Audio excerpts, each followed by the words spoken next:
Welcome to red TV. నేను మీ Teja. Israel Iran war చాలా తీవ్ర స్థాయిలో జరుగుతుంది. ఇజ్రాయెల్ ఇప్పటికే ఇరాన్లో చాలా ప్లేసెస్లో కూడా అటాక్ చేసిన ఇజ్రాయెల్ పైన కూడా ఇరాన్ అటాక్ చేసింది. ఈరోజు కొత్తగా ఇజ్రాయెల్కి సంబంధించిన మసూద్ గూఢచారి సంస్థ ఏదైతే కోవర్ట్ ఆపరేషన్స్ చేస్తారో సో ఆ క్వార్టర్స్ పైన ఈరోజు అటాక్ చేసింది. సో చాలా తీవ్ర స్థాయిలో నష్టమే జరిగింది ఇజ్రాయెల్కి. సో ఇప్పుడు ఇజ్రాయెల్ చాలా చాలా చాలా కోపంగా ఉంది. అండ్ ఈ వార్ ఈ రెండు దేశాలకి జరుగుతున్న ఈ వార్ లో చాలా విషయాలు కూడా బయటకు వస్తున్నాయి. ఒకటి, ఇజ్రాయెల్ దగ్గర ఉన్న ఆయుధాలు కావచ్చు, ఇరాన్ దగ్గర ఉన్న ఆయుధాలు కావచ్చు, ఇరాన్ దగ్గర బాలిస్టిక్ క్షిపణులు కావచ్చు, ఇలాంటి ఆయుధాల గురించి చాలా రహస్యాలన్నీ కూడా బయటకు తెలిసిపోతున్నాయి ప్రపంచానికి. అండ్ మరీ ముఖ్యంగా ఇజ్రాయెల్కి సంబంధించి రీసెంట్ గా వచ్చిన వార్త ఇది. ఒక స్పాంజ్ బాంబ్ ని వాళ్ళు కనుగొన్నారు.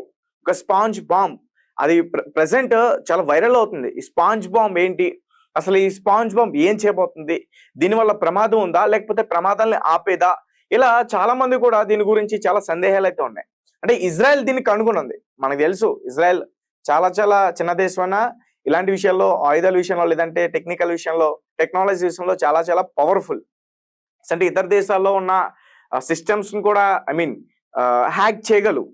అంటే లైక్ ఎలా చెప్పాలంటే, సో రీసెంట్ గా కాదు, ఇది చాలా ఏళ్ల క్రితందే ఇరాన్ లోనే జరిగింది.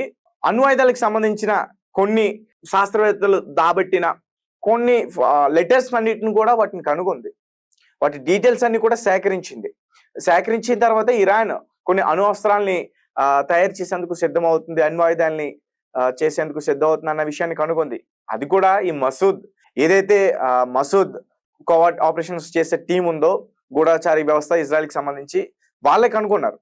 సో ఇలా మసూద్ ఆపరేషన్స్ చాలానే చేస్తుంది. మాక్సిమం అన్ని కూడా సక్సెస్ అయినాయి. ఇప్పటివరకు మసూద్ చాలా చాలా ఇతర దేశాల్లో హైలైట్ గా చేసిన ఆపరేషన్స్ దాదాపు 7 నుంచి 8 వరకు కూడా ఉంటాయి. ప్రతి దాంట్లోనే కూడా సక్సెస్ సాధించింది. అయితే ఇజ్రాయెల్కి సంబంధించిన ఈ స్పాంజ్ బాంబ్ ఏంటి, అసలు దీని గురించి మాట్లాడుకుందాం. ఒకసారి నేను పూర్తిగా దాని గురించి చెప్పేందుకు ప్రయత్నిస్తాను. ఇజ్రాయెల్ ఇరాన్ మధ్య యుద్ధం చాలా భీకరంగా సాగుతుంది. యుద్ధం 5వ రోజుకి ప్రవేశించింది. ఇరు దేశాలు భీకరంగా దాడులు చేసుకుంటున్నాయి. ఒకరిపై ఒకరు మరొకరు బాంబులు క్షిపణుల వర్షం కురిపించుకుంటున్నాయి. ఇరాన్ ప్రయోగించిన 120కి పైగా ఉపరితలం నుండి ఉపరితలం క్షిపణి లాంఛర్లను నాశనం చేశామని ఇజ్రాయెల్ సైన్యం తెలిపింది. ప్రస్తుతం టెహరాన్ గగనతలం పై మా నియంత్రణలో ఉంది అని ఇజ్రాయెల్ ప్రధాని బెంజమిన్ నెతన్యాహు కీలక వ్యాఖ్యలు చేశారు. ఇరాన్ అణు బాలిస్టిక్ క్షిపణి ముప్పులను నాశనం చేసే లక్ష్యాలను సాధించే దిశగా తమ దేశం సాగుతుందన్నారు. అలాగే ఇరాన్ అణు క్షిపణి సైనిక మౌలిక సదుపాయాలను లక్ష్యంగా చేసుకుని ఇజ్రాయెల్ శుక్రవారం తెల్లవారుజామున ఆపరేషన్ రైజింగ్ లైన్ ను ప్రారంభించింది. ఇరాన్ పై బాంబుల వర్షం కురిపించింది. ఇరాన్ సైతం ప్రతీకార దాడులు కూడా దిగింది. అయితే ఇజ్రాయెల్ పై భీకర దాడులు ప్రారంభించింది. కొన్ని ఇరానియన్ క్షిపణులు ఇజ్రాయెల్ దేశం నడిబొడ్డున ఉన్న భవనాలను కూడా తాకాయి.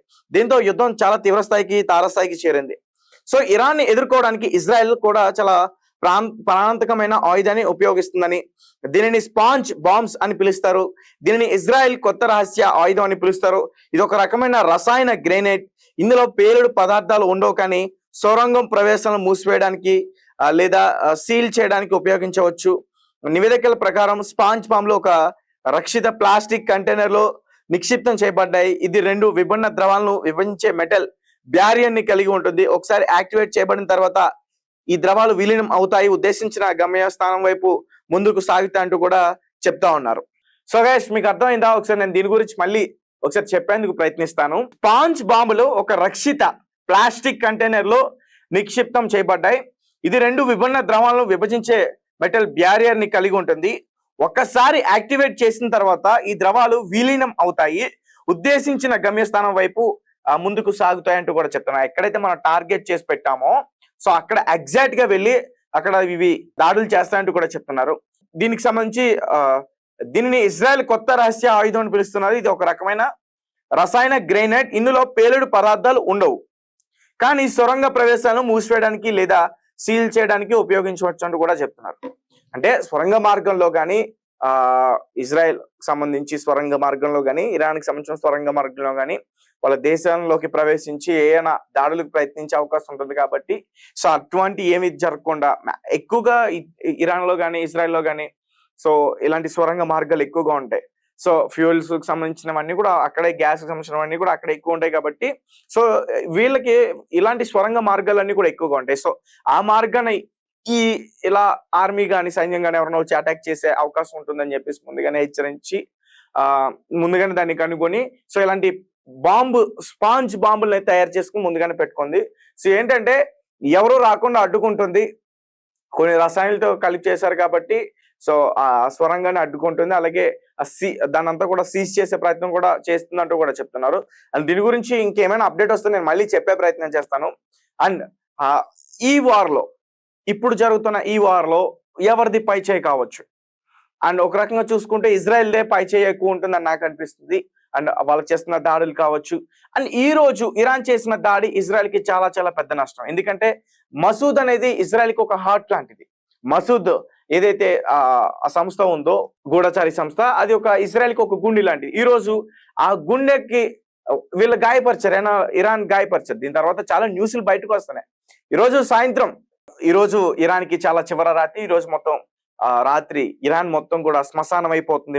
ముఖ్యంగా టెహరాన్ ప్రాంతం శ్మశానంగా మారబోతుంది అంటూ కూడా చాలా మంది కొంతమంది వ్యక్తులు మాట్లాడుతున్నారు, విశ్లేషకులు.